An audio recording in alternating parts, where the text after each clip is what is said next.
பெண்ணாகரம் வட்டாட்சியர் அலுவலகம் முன்பு வீட்டுமனை பட்டா வழங்க வலியுறுத்தி மார்க்சிஸ்ட் கம்யூனிஸ்ட் கட்சி மனு அளிக்கும் போராட்டம். தருமபுரி மாவட்டம் பெண்ணாகரம் வட்டாட்சியர் அலுவலகம் முன்பு மார்க்சிஸ்ட் கம்யூனிஸ்ட் கட்சி சார்பில் வீட்டுமனை பட்டா நிலப்பட்டா வழங்க வலியுறுத்தி மார்க்சிஸ்ட் கம்யூனிஸ்ட் கட்சி மாவட்ட செயற்குழு உறுப்பினர் மாதன் தலைமையில் மனு கொடுக்கும் போராட்டம் நடைபெற்றது. இந்த போராட்டத்தில் புறம்போக்கு நிலங்களில் நீண்ட காலமாக குடியிருந்து வரும் அனைவருக்கும் வீட்டுமனை பட்டா வழங்க வேண்டும். அரசு அறிவித்துள்ள ஆட்சேபனை அற்ற புறம்போக்கு நிலங்களில் சாகுபடி செய்து வருகின்ற அனைவருக்கும் நிலப்பட்டா வழங்க வேண்டும். வாடகை வீடுகளில் குடியிருந்து வரும் அனைவருக்கும் வீட்டுமனை பட்டா வழங்க வேண்டும்.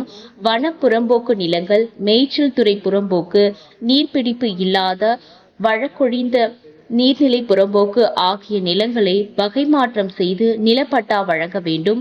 கோவில் நிலங்களில் குடியிருக்கும் மக்களுக்கு நிலப்பட்டா வழங்க வேண்டும் என்ற கோரிக்கைகளை வலியுறுத்தி சுமார் 500க்கும் மேற்பட்டோர் கோஷங்கள் எழுப்பி மனு அளிக்கும் போராட்டத்தில் ஈடுபட்டனர். மாவட்ட நிர்வாகமே பட்டா வழங்கு குடியிருக்கும் விவசாயிகளுக்கு குடியிருக்கும் ஏழைகளுக்கு உடனடியாக பட்டா வழங்கு